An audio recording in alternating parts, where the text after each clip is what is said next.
And then lastly, we have Irina Fridman, who's a community librarian who in local history, who works in the Medway Council, and they're going to talk to us about engaging with local history in this remote time. When crisis hits, and how we engage with local history and family history enthusiasts.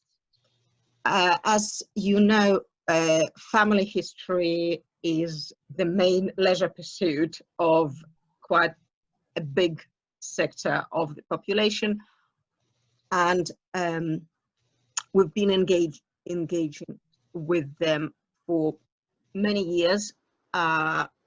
So before the COVID hit, there was a lot of workshop, a lot of training. My background, I worked for 13 years in the archives, and then I moved to the libraries, basically carrying on at the same remit, engaging with local history, online resources, and history, sort of expanding slightly into the history. We wanted to our users to use more digital resources, more online stuff. So when it was before we closed down, it was a lot of staff training, drop-in sessions, and we have computer buddies who help people on one-to-one basis to get used to the computers. Again, trying to minimize that digital divide.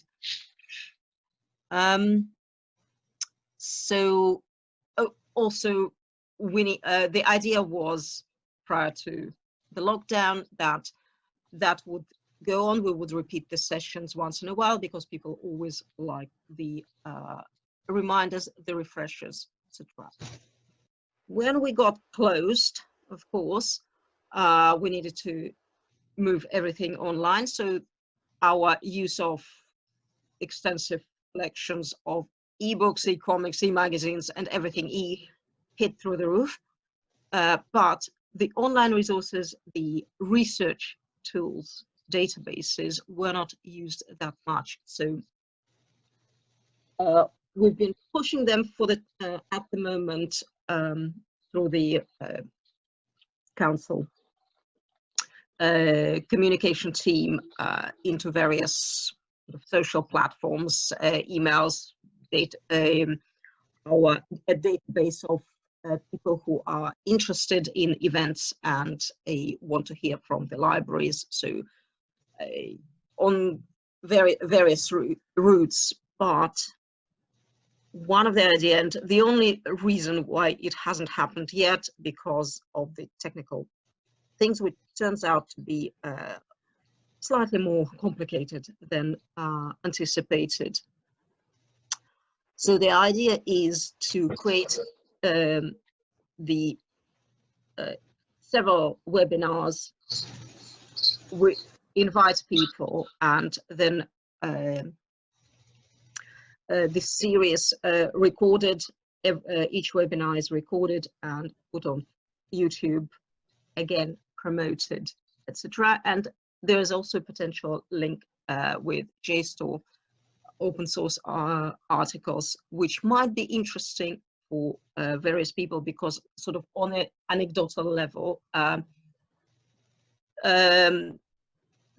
several people were interested in expanding their research. So I thought, okay, that sounds like a good idea. And as I said, so I've been creating our first webinar using Oxford DNB, Dictionary of National Biography. And it's fascinating how much actually of local history you can find in DNB. Any user can log in with their library card and a PIN. We always had a remote control, remote access to DNB, but now we also have remote access to Ancestry.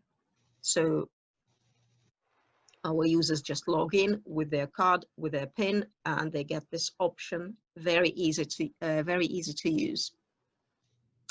So, well, as you can see, I just wrote down basically. So when the date is set, we need to iron out a couple of things. It will be we will be using Microsoft Teams, and all the sort of all the channels will be involved in inviting people to express interest. We'll have generic, there will a generic email address. They will email, and then they'll get the link to the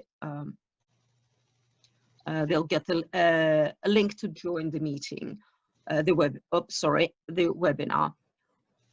Those who haven't got a library card at the moment, which probably quite a few, they can join online.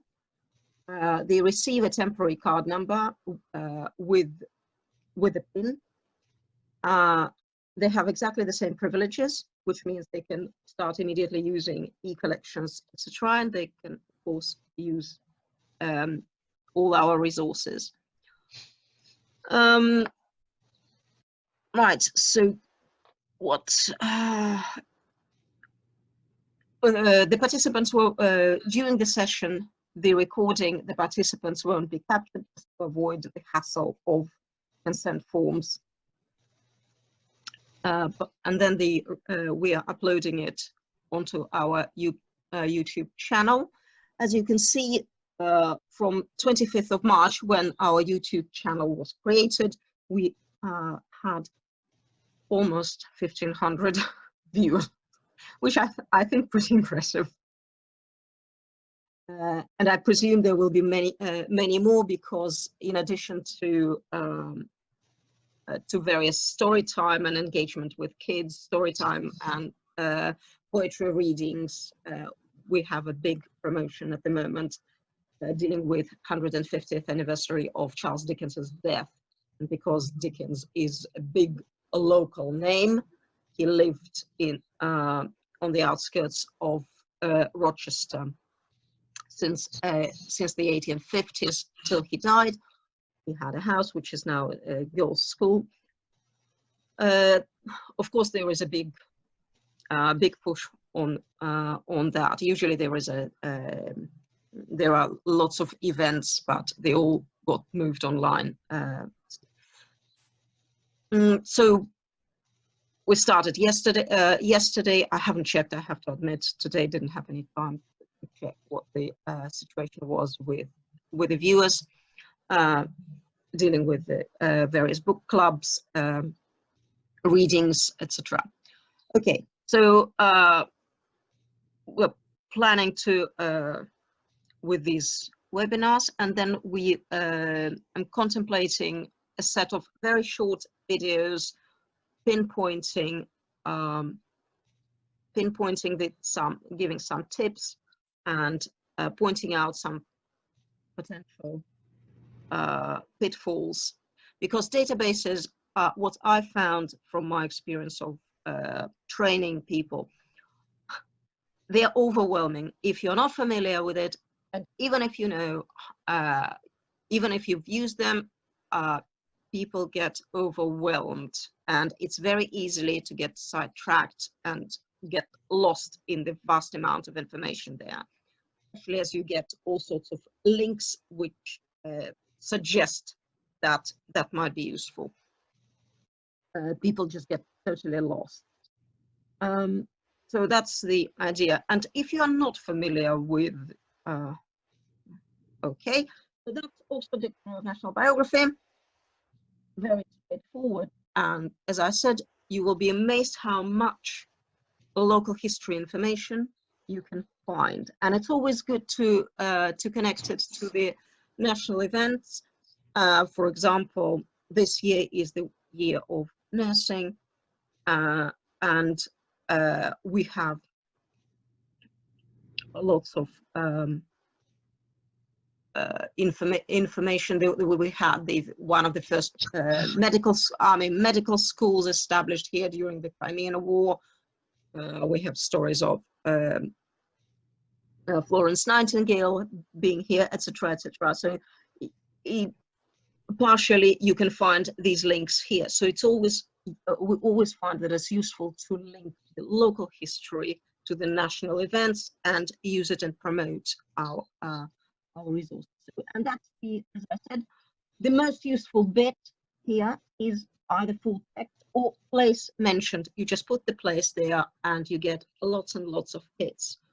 Results with people who are connected to the area, which obviously you can use whichever way you want. Okay, that's all from me. Great, thank you very much. Sounds like you're making really great use of these resources that can be used remotely and helping people to engage with them as well. So it sounds really great.